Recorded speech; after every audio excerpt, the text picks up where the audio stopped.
Ontem o Jornal Nacional veiculou uma matéria sobre o Ministério da Saúde e possíveis escândalos de corrupção envolvendo reformas de galpões sem licitação. A reportagem está no site do G1 também, eu vou pôr para vocês aqui para vocês poderem ler.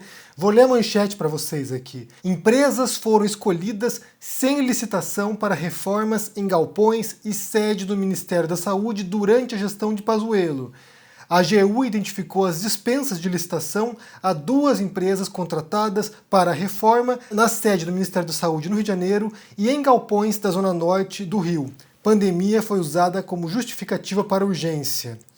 Durante a gestão de Eduardo Pazuello no Ministério da Saúde, militares escolheram sem licitação empresas para reformar prédios antigos no Rio de Janeiro e para isso usaram a pandemia como justificativa para considerar as obras urgentes. A Advocacia Geral da União identificou dispensas de licitação a 2 empresas contratadas para 1. Reformas de galpões na zona norte da capital com valor de milhões de reais e 2, a reforma na sede do Ministério da Saúde no estado do Rio de Janeiro. Ao todo, o dinheiro que seria gasto para isso somaria 28,8 milhões de reais no meio da pandemia. Brasileiros precisando de leitos de UTI, precisando de vacinas e esse dinheiro sendo destinado para a reforma de coisas que não eram essenciais.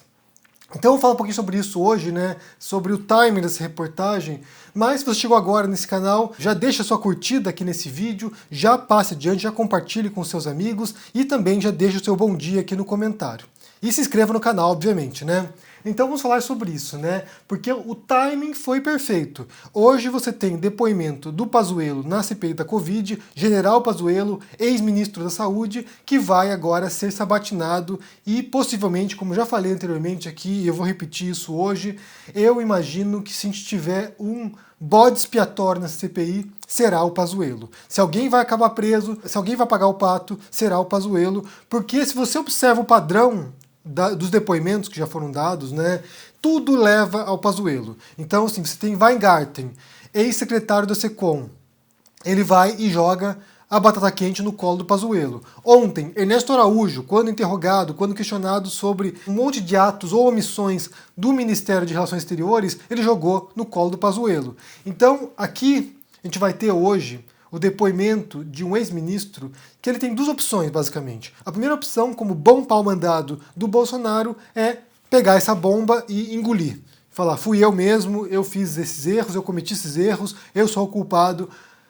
Claro que ele não vai falar com todas as letras, claro que ele não vai falar isso assim abertamente, mas ele pode pegar e comprar essa responsabilidade, comprar essa culpa e assumir isso, ou ele pode fazer o que me pareceria o mais sensato do Pazuello e o mais correto, na verdade, porque a gente sabe que ele não agiu por conta própria, é jogar isso pro Bolsonaro. É falar, bem, eu cumpri ordens, eu era um funcionário do Bolsonaro, eu estava adotando as políticas que o Bolsonaro determinou, eu estava ali no Ministério da Saúde substituindo Mandetta, substituindo Tais, porque o Bolsonaro queria alguém para implementar a sua política de destruição e de morte.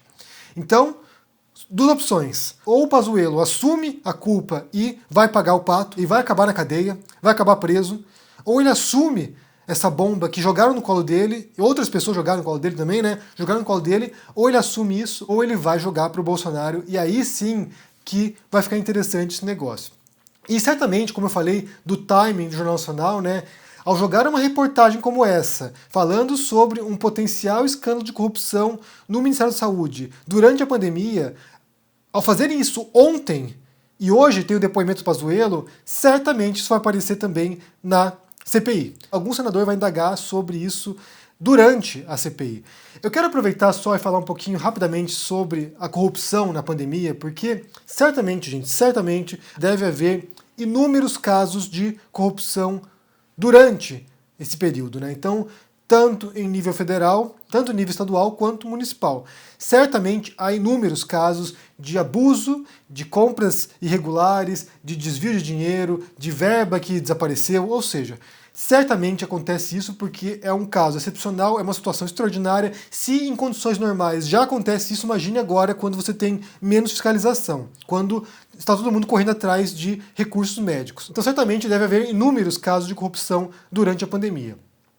No caso do governo federal, no caso do governo Bolsonaro, quem tem o poder de investigação disso é o Congresso Nacional. Então, assim, você tem uma CPI agora do Senado investigando o governo Bolsonaro. Os casos de denúncias de corrupção estaduais ou municipais, elas são atribuições das Assembleias Legislativas ou das Câmaras de Vereadores. Então, nesse caso, quem vai ter que investigar potenciais escândalos de corrupção de prefeitos ou governadores não é o Congresso Nacional, mas sim suas respectivas câmaras. Porque o que tentaram fazer no começo da CPI foi uma manobra governista, uma manobra dos senadores da base do governo, foi tentar expandir o escopo da CPI e pôr não apenas os desmandos do governo Bolsonaro, mas incluir tudo junto, né? Incluir desmandos de governadores e de prefeitos, o que tornaria essa CPI extremamente abrangente e não conseguiria investigar nada direito. Mas logo se decidiu, né, logo se percebeu que isso não era atribuição do Senado fazer isso. Essa CPI deveria se focar nos desmandos do governo Bolsonaro, do governo federal, e não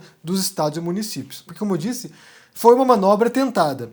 E daí, outra preocupação que havia durante a pandemia, né, além desses escândalos de corrupção que poderiam acontecer, e que de fato deve ter acontecido, como, por exemplo, essa denúncia agora do Jornal Nacional, né, desses valores, né, 28,8 milhões de contratos sem licitação e que, de acordo com a reportagem, pode ter parado em bolso de militares, talvez até vinculado a milicianos, mas outra preocupação era, em alguns países pelo menos, isso inclui o Brasil, que os governantes usassem esse estado excepcional, usassem essa situação extraordinária para adotar medidas autoritárias. Felizmente, no Brasil, o Bolsonaro estava mais preocupado em causar o caos do que tentar tomar o controle de tudo. Então, nesse sentido, o Bolsonaro até surpreendeu, porque eu imaginava que ele pudesse tentar uma marcha autoritária. Ele fez ali manobras golpistas, né? Ele tentou ali forçar as instituições, mas, pelas contas, ele não avançou para o ponto que a gente temia. Então, esse é o primeiro ponto, né? Só comentando a reportagem de ontem do Jornal Nacional.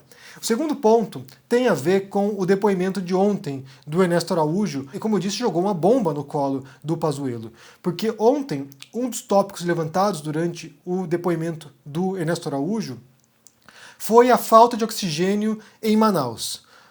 Centenas de pessoas estavam morrendo por dia em Manaus, foi uma cidade bastante afetada por uma onda de uma variante local, e isso, sinceramente, estarreceu o Brasil inteiro, né? Naquele momento a gente viu artistas, personalidades, muita gente se mobilizando para enviar oxigênio para Manaus, tentar enviar oxigênio para Manaus, e um dos países que fez isso, dando um tapa de luva de pelica no governo Bolsonaro, foi a Venezuela, foi o governo do Maduro, e que pegou e mandou caminhões de cilindros de oxigênio para Manaus. E daí o que surge na CPI, né? Uma dúvida que foi levantada foi por que o Ministério de Relações Exteriores não pegou um avião da FAB, não pegou um avião do governo brasileiro e mandou para a Venezuela para buscar esse oxigênio. Por que não fizeram isso? Ou por que não ajudaram nessa logística, né? Já que o Pazuello era o expert em logística? Por que não ajudaram com caminhões indo buscar oxigênio lá para poder manter o abastecimento funcionando em Manaus?